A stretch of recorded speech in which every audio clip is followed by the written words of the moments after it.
Roy or Chrom? Ryu or Ken? Peach or Daisy?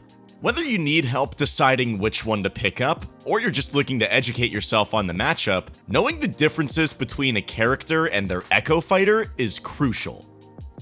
How's it going, Smashers? My name is Bonk, and in this video, we'll be comparing characters to their Echo Fighter counterparts in Smash Ultimate. First up, let's take a look at Samus and Dark Samus.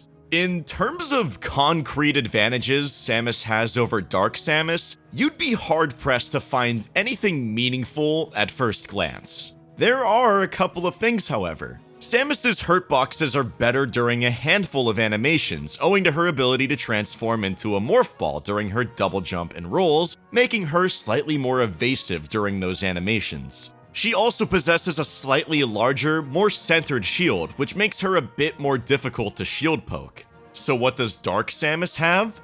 For one, Dark Samus's rolls have less end lag, with the animation of both her forward and back roll being 3 frames shorter than Samus's. She also has slightly different animations on a number of her moves, most notably on her up smash and charge shot. Up smash hits slightly lower in the beginning, which makes it more reliable for hitting grounded opponents and generally shorter characters. Charge shot hits noticeably lower and is considerably better for hitting ledge hangs and tech chasing. With these differences in mind, it may sound as if Dark Samus is just completely better, but Samus players actually disagree. For them, being able to turn into Pichu during double jumps is just that important, and with that large, broad-shouldered humanoid frame, I can kinda see why.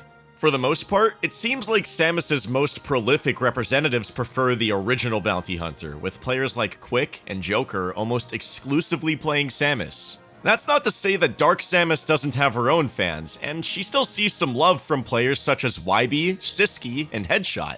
Overall, this one really comes down to personal preference, and they're certainly right next to each other on the tier list. Next, we have Peach and Daisy. Originally, these characters had one slight gameplay difference. Upon Ultimate's release, Daisy's turnips had a slightly higher base knockback value, as well as a slightly lower knockback growth value than Peach's. This made them somewhat stronger for gimping at lower percents, as well as somewhat stronger for comboing at higher percents. Unfortunately, this was adjusted with the release of version 3.0.0, which would make Daisy's turnips identical to Peach's, relegating her to the role of a less attractive alternate costume, or doubling down on its staymat. With both characters being literally identical gameplay-wise, which one you play comes entirely down to preference. In general, Peach is more common at the top level, with players like Mudace, Lingling, and Meru all repping the iconic damsel in success. Daisy is considerably less popular, but players like Umeki and Ekep are still happy to represent the Sarasaland princess. The next two characters we'll be looking at are Marth and Lucina. Now, and we're going to be completely transparent here, Marth has practically no advantages over Lucina. Absolutely nothing. Many low-level players fall into the trap of thinking that at an extremely high level of play and with sufficient optimization, his tippers could somehow make him a better pick than Lucina, but this is simply not the case. You see, in addition to various nerfs targeting his tipper hitboxes coming into Ultimate from Smash 4, Smash Ultimate's fast, rigid grounded movement is severely lacking in micro-spacing options, and there's a very clear limit to how well you can space before it's just beyond your control. It really just comes down to trying your best and praying. And they said Hero was the first character with crits. Marth is statistically one of, if not the least picked character in the entire game, and he has received virtually no representation at a top level outside of Mr. E, who used him very early on before dropping him in favor of Lucina, and MKLeo, who occasionally plays him as a pocket character.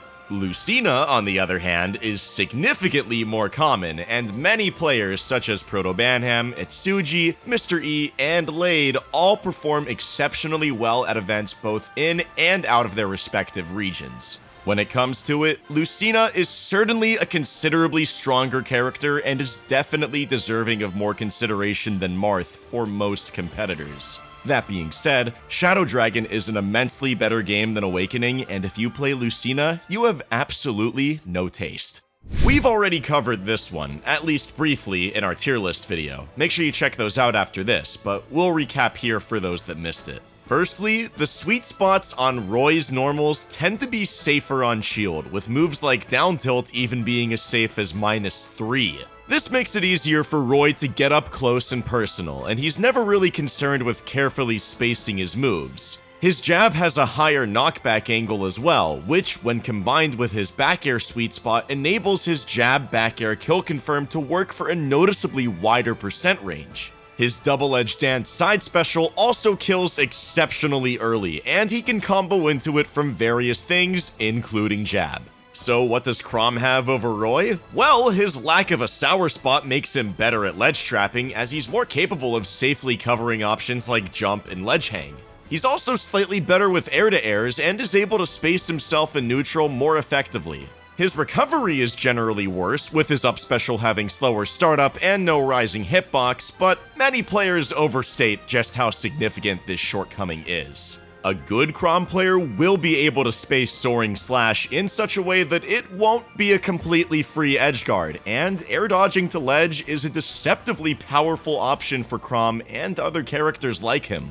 Now, with all that in mind, let's take a look at the results. Generally, Chrom is a more popular character at the top level, and is represented by players like Rivers, Mr. R, TK3, and Matty G.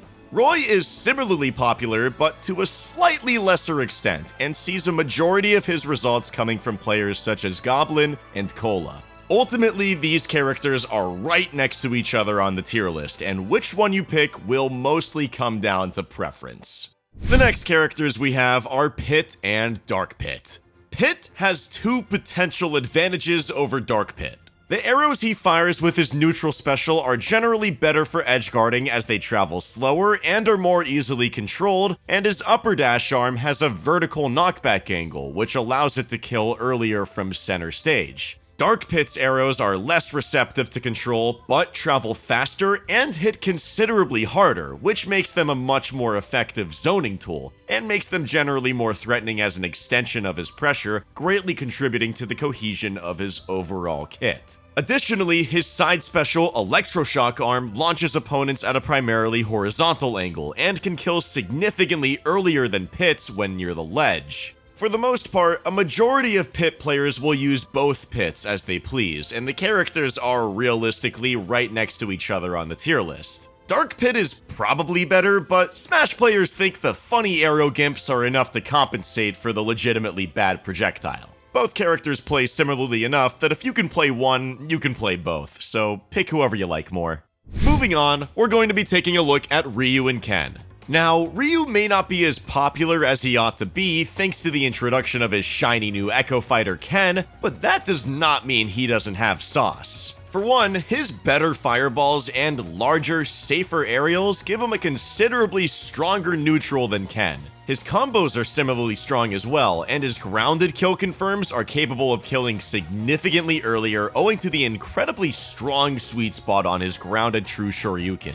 Many people are more interested in Ken, however, as his combos tend to be flashier and more elaborate, and his additional specials make his shield and corner pressure particularly interesting as well. Because of this, the only players you really see making any noise with Ryu are going to be Sandstorm and Munekin.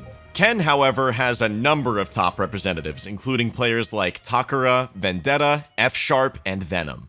Next up, we have Simon and his Echo Fighter, Richter. Here we have a case very similar to Peach and Daisy, where either character is effectively just an alternate costume for the other, but they aren't completely identical. Their sole gameplay difference lies in the damage type dealt by their Holy Water down special. While Simon's Holy Water deals fire damage, meaning it's able to detonate various explosives set by characters like Steve in the Three Links, Richter's Holy Water deals aura damage, meaning it can kill red Pikmin.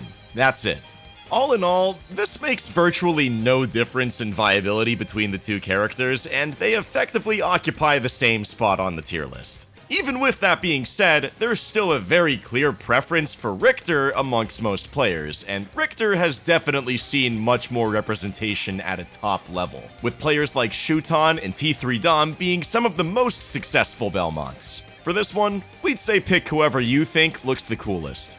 Now, this should go without saying, but play whoever you want. Really, it's that simple. These gameplay differences, while definitely worth being aware of, should not be the primary thing you base your decision on when it comes to playing these characters. Pick a character because you like their games. Pick a character you have fun with. Pick a character you have an emotional connection to. Or even pick a character because you think they look cool. But if you only take one thing away from this video, it should be this: nobody can tell you who to play. That's it for this video. Thanks for watching, Smashers. Don't forget to subscribe and click that bell so you can be notified when we upload new videos. While you're here, consider giving the website a visit over at ProGuides.com as well, where you can have access to courses taught by pros, 24/7 live coaching, and loads of other content. That's all. See you guys in the next video.